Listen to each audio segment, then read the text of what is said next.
I'm Michael Chaftari. I'm the managing partner of Cloudfish.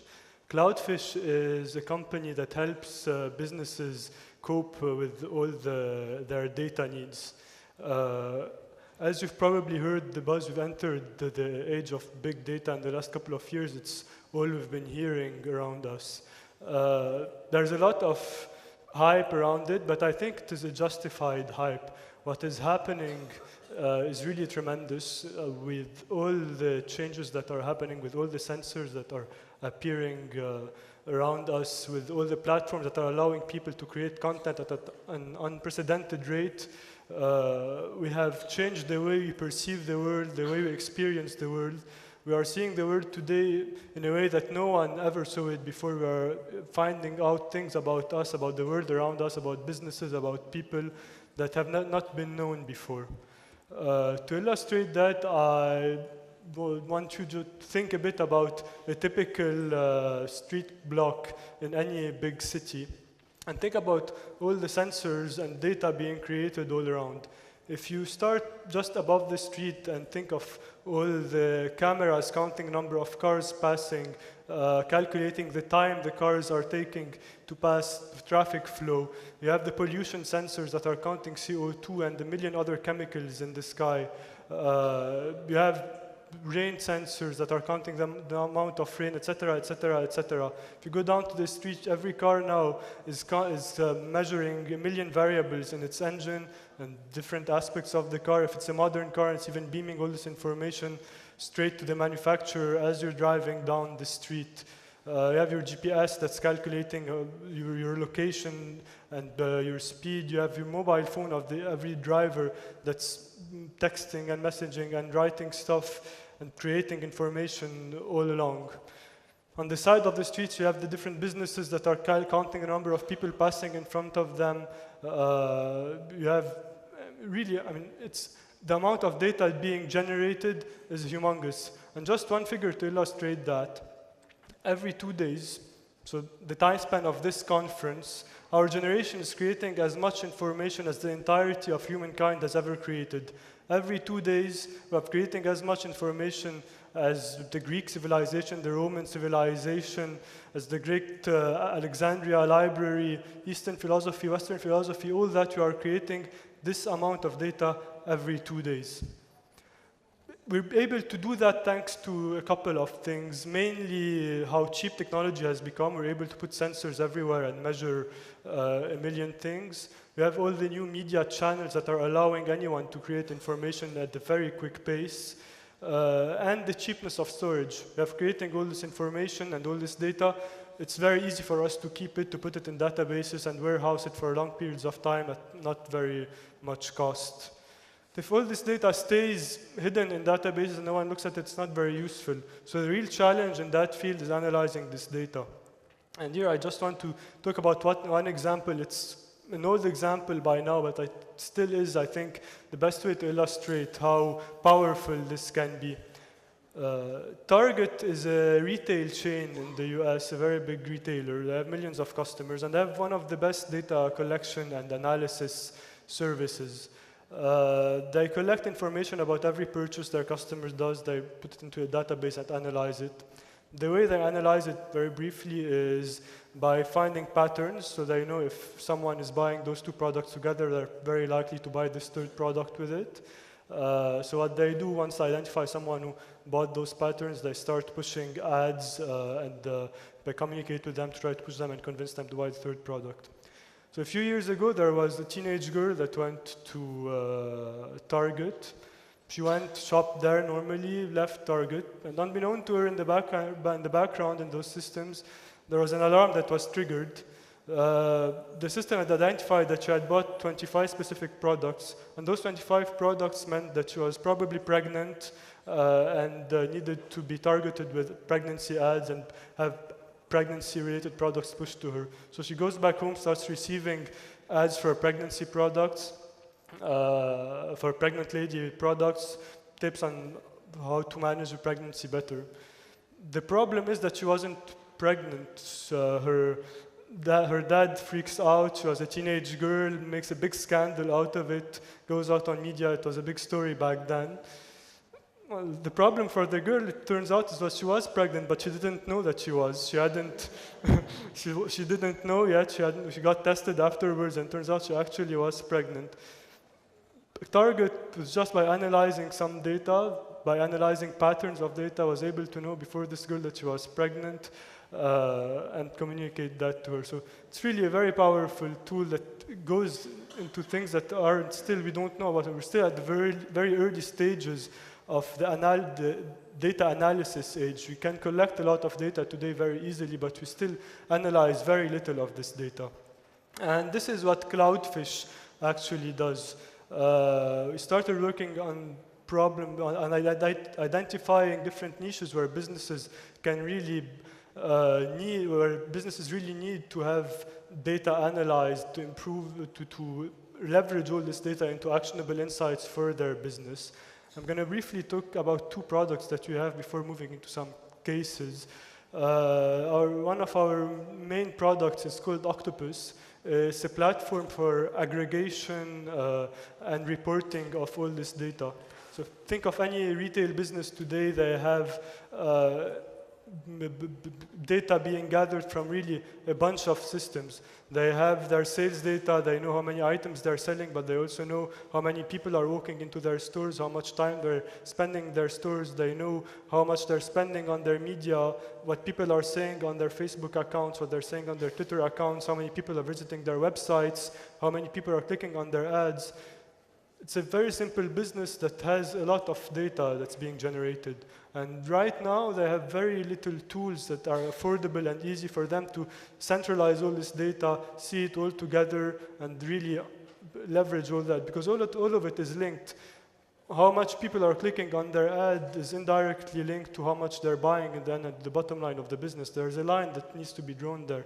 And this is what this software does. It allows them to bring all these data sources into one simple interface and present an aggregate of this data to help them find and leverage insights. Our second product we're very proud of uses big data in a different way. It's an Arabic sentiment analysis engine. It's probably one of the most powerful ones in the world. Traditionally, sentiment analysis is done by teaching a server text, you feed text to the server and he starts to learn alone to determine if a piece of text is saying something positive or negative. The way it's done is by feeding it corporate text, so you usually feed them books, articles, big publications. It works very well for English, for French, and for most languages. The problem with Arabic is twofold. The first one is that literary Arabic and colloquial Arabic are very different, so if you're feeding them traditional texts and articles, it's not going to be very helpful when analyzing what people are actually saying. And the other one is the complexity of Arabic grammar.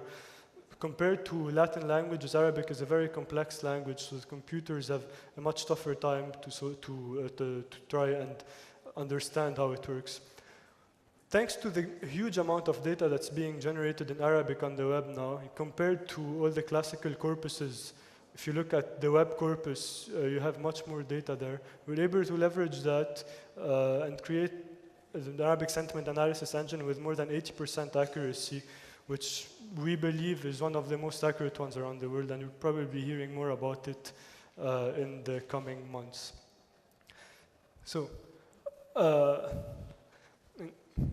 the hype about big data is real, it's there, there's a lot of data being collected, but for most businesses, the problem is that it's very intangible. It's something that's at too high of a level or too big of a scale for them to really understand how they can leverage it. In how many businesses that you know around you have millions of customers whose data they can collect, analyze, and leverage? How many Googles do we have that can identify a trend of flu before anyone, days before anyone, from the billions of searches they have? So small businesses still don't feel really connected to this big data analysis. And I'm very late, so I'm going to directly jump into an example that we have. For small businesses, All small businesses need to try to understand who their customers are. We live in a very diverse world. Any marketing plan, any business plan needs one thing to start with: understanding who their customers are, how to target them, understanding what they like, what they don't like, where they are present, what do they do. I'm going to take you through the process of how we actually do that. The first thing that we need to do is data gathering. We go out to an existing preset of small customers. So take 10, 20 customers and start asking them questions. What do you read? What are your favorite magazines? What are the books that you read, the conferences that you attend, the speakers that you like, the series that you watch? And you collect the base corpus of information that you can start monitoring around. So you take those 10, 20 items you know they're interested in, and you start listening mainly on Twitter for people sharing those articles from those magazines talking about those topics. Start collecting them. After a few days, you get a first core of people.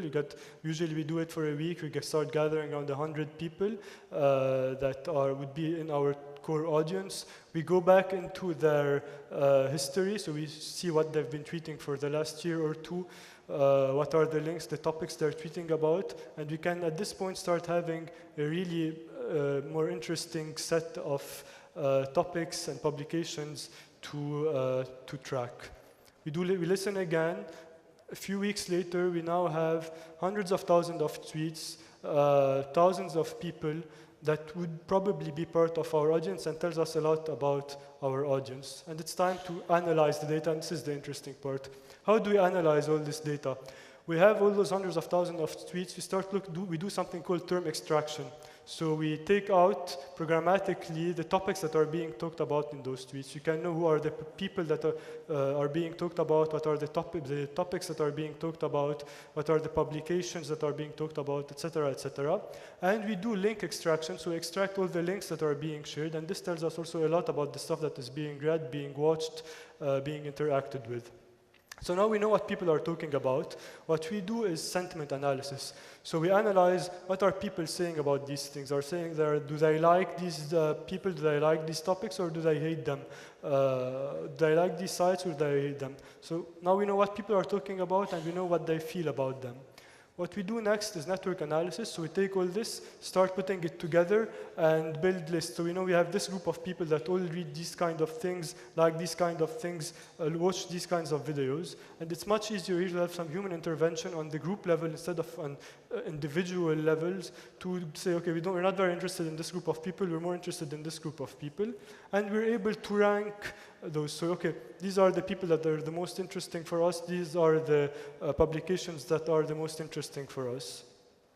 A sample result would look something like that. So we have blogs, magazines, books, conferences, and speakers, as well as potential customers.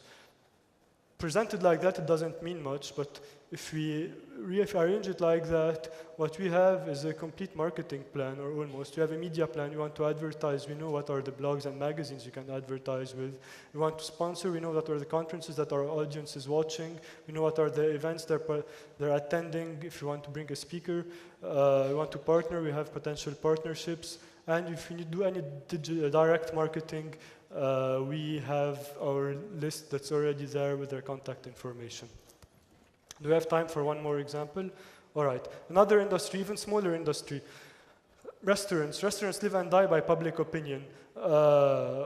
Whatever anyone says about a restaurant can destroy their reputation. Traditionally, this was much easier to manage. If someone has a bad experience, the next day or 2 days later, you call them up, you call their friends, you invite them, and it's fine. The rumor is contained, the social circle is there.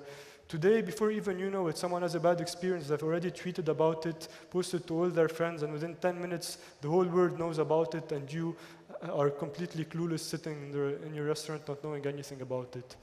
We were approached by many restaurants and consultants to try and see how we can help manage this online reputation, not in as much as in the community management part, but more passively try to analyze and monitor what is happening with them. We mapped out all the different channels where the reputation can be made and expressed. It's the usual suspects. I'm sure you know them all. And we start listening. For every restaurant, we started listening to what people are saying on every one of those channels. So we have the tweets, the Facebook posts, the reviews, the blog posts, anything that's said about the restaurant, we collect it. And we noticed 3 factors that really make up the reputation. We have the frequency, so how often are people talking about your business? The sentiment, are they saying good things or bad things? And the influence, are the people talking about you, people that have cloud, that people listen to, or are they people who are just talking in the dark?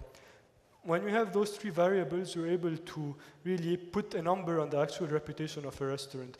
We go from something that's very intangible. Beforehand, the way you could assess a reputation. You have a good reputation or a bad reputation. That's as much as you can get. And now you can start putting a number on this. And when you have a number, you can start tracking it. You can know when it's improving, how much it's improving. You can set targets for your employees. This is a very interesting aspect. It's not only affecting the communication part of it, but even the operational part of it. Now, instead of setting targets for employees on how many people they should serve, you can also start setting targets on how satisfied the employees should get. You can start setting targets on how many positive reviews you want, how much word of mouth you want to be generated about your business, how you want the reputation of your business to be improving. It also allows us to monitor and to have faster alerts so you can very quickly know what's happening with you. Yeah, we can take one. And up to date, we've delivered 1,000 reports. So anyone has a question, you can answer it very quickly. I consider this as a local knowledge. That means that, for example, for this example, if you want to use it in another Arabic country, do you think that the variables would be the same, or you would have to... For the Arabic sentiment analysis, yeah. The way we developed our Arabic sentiment analysis engine is in a very adaptable way.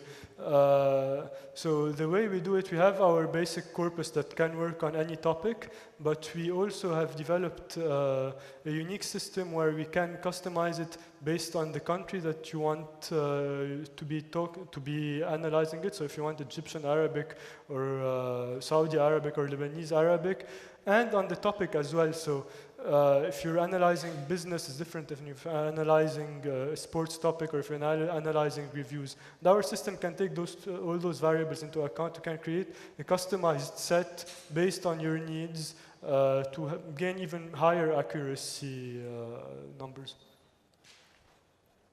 All right, so my time is up. If you have any questions, I'll be around. Thank you.